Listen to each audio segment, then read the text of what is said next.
허리에서 엉덩이와 다리까지 전기가 오는 듯한 날카로운 통증 때문에 앉지도 걷지도 잠자기도 힘드시다면 이 영상이 도움이 될 거예요. 대부분 증상만 쫓아다니죠. 평생 못 고치는 사람들도 아시아 쪽에는 아직도 많아요. 이 영상은 좌골신경통 가이드입니다. 좌골신경통이 정확히 어떤 건지, 무엇인지, 골격 모델로 본 세 가지 근본 원인, 그리고 구조적 근본적인 원인을 어떻게 치료하는지 알려드리겠습니다. 좌골신경통은 진단명이지 원인에 대한 이야기를 하는 게 아니죠. 증상입니다. 일반 의학이 가지고 있는 문제점이 또 나타나는 거죠. 또 증상 쫓게 하는 거죠. 좌골신경통은 몸에서 가장 길고 굵은 신경 중에 하나인 좌골신경이 자극받거나 압박을 받을 때 발생하죠. 신경들은 요추 4번에서 S3까지 시작해서 골반을 지나서 이상근 근처를 지나서 다리 뒤쪽을 따라서 발까지 이어집니다. 여기 어딘가에서 신경이 압박을 받는 게 원인이에요. 대부분 허리나 골반 쪽에서 시작되죠. 주요 증상으로는 허리나 엉덩이에서 한쪽 다리까지 날카롭게 타는 듯한 통증, 종아리나 발의 저림, 바늘로 찌르는 느낌, 무감각이나 근력 약화로 다리가 무거워지는 거, 앉거나 기침, 재채기, 구부릴 때 약화되는 거, 심한 경우엔 걸을 때 발이 바닥에 끌리거나 배변 배뇨 장애, 이런 경우가 있는 경우에는 바로 의사분들한테 가셔서 레드 플래그니까 진단을 바로 받으셔야 됩니다. 이 골격 모델로 명확히 설명해 드리겠습니다. 임상에서 가장 흔히 보이는 세 가지 근본 원인에 대해서 이야기하겠습니다.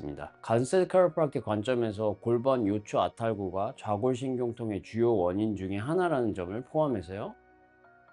첫 번째로 요추 디스크 문제, 가장 흔하죠. 디스크가 벌징 또는 허니에이트해서 신경 뿌리를 누르게 돼요. 간세트 카이로프락틱은 요추 아탈구, 척추에 생기는 미세한 미스얼라이먼트가 디스크의 평행 배열을 깨트려서 부종과 직접적인 신경 압박을 일으킨다고 알려줍니다. 대부분의 운동기능, 물리치료사나 카이로프락터 관점에서는 약한 코어와 안정성이 이런 아탈구를 반복적으로 만들 수밖에 없다는 걸 알죠. 사실 당연한 소리예요. 관절을 안정시키는 건 근육과 건이니까요.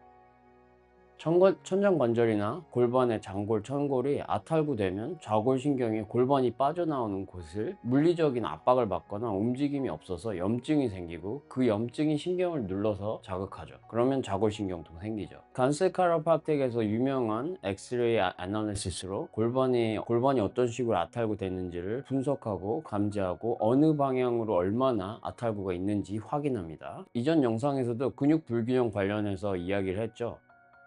이상근이 그럴 수도 있고 그 주변 작은 골반 근육이 그럴 수도 있어요. 이상근이 경련이 있거나 과긴장하면 신경을 직접적으로 물리적으로 누르게 되죠. 약한 둥근 코어 불안정성이 얼마나 허리에 안 좋은지 이야기한 적이 있죠. 이런 것들이 이상근을 과도하게 사용하게 만들어서 문제를 악화시킨다고 명확히 보여줍니다. 이런 것들은 전형적인 근육 안정성 문제이고 구조적 아탈구와 서로 문제를 증폭시키는 거예요. 포지티브 피드백 루프처럼 만들어지는 거죠. 첫 번째 오해로는 그냥 이상근이나 햄스트링을 스트레칭하면 된다고 생각하는 거예요. 만약 문제가 짧아진 이상근이나 햄스트링이라고 정의를 해도 실제 그런 경우에도 안정성이 생기지 않아서 스트레칭만 하면 신경 자극이 잠깐 좋아질 수는 있어도 다시 생기고 안 좋아지는 케이스들도 덜어 있습니다. 두 번째 오해로는 항상 디스크 문제라고 생각하는 거예요. 척추 하부 운동만 하면 아탈구가 남아있고 교정만 하고 근육 불균형과 근력 부족이 있으면 아직도 문제가 있다고 볼 수 있죠. 많은 경우에는 교정과 강화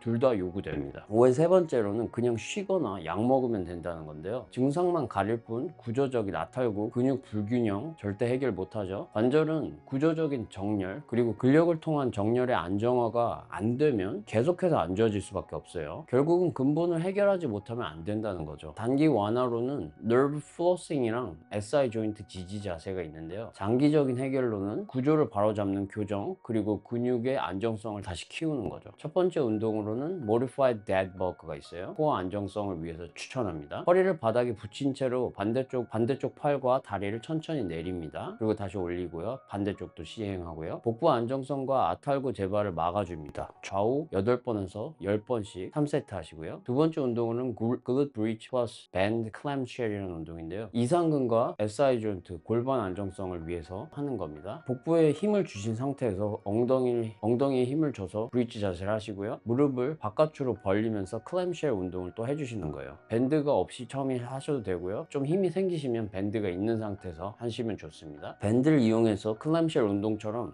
무릎을 바깥쪽으로 벌려주시면 돼요. 같은 경우는 3세트 15번 정도 하시고요. 간셋 카이로프랙틱에서 척추에 아탈구가 있고 천정관절에 아탈구가 있으면 이 운동을 하시면 교정 전후로 해서 천정관절을 안정시킬 수 있는 중요한 운동입니다. 세 번째로는 싱글렉 밸런스 또는 스텝업 운동인데요. 발부터 척추까지 전체 체인 안정성을 키웁니다. 진짜 요추 골반 아탈구가 있으시면 카이로프랙틱 전문의에게 정확한 교정을 받고 안정성 운동으로 안정시켜 보세요. 안정성 운동이 힘드시다면 물리치료사나 재활운동 전문 트레이너에게 가셔서 자문을 요청하셔도 되죠. 통증이 6주 이상 지속되거나 레드 플래그가 있으시면 전문가를 찾아 가시고요. 구조적 아탈구가 있으면 구조적 아탈구 때문에 문제가 있으셨다면 교정을 받으시고 지탱하는 근육 시스템을 동시에 운동을 해주시면 90% 이상 수술 없이 좋아집니다. 이전 비디오에서도 프로 축구 선수 트레이너의 허리 문제를 보면 의사들은 대부분 수술하라고 하고 몸이 엄청 건강하지만 한두 개의 척추 조인트가 망가지면 서지도 앉지도 못하는 사람이 돼버리는 걸 보면서 척추 관리를 잘해야겠다는 생각이 드시죠? 이런 것들이 제 본 채널의 목표입니다. 불필요한 주사, 약, 수술을 막는 거죠. 댓글에 언제 좌골신경통이 심해지는지, 언제 조금씩 좋아지시는지 댓글에 알려주세요. 여러분의 척추 건강을 항상 응원하는 닥터조였습니다. 긴 영상 시청해주셔서 감사합니다.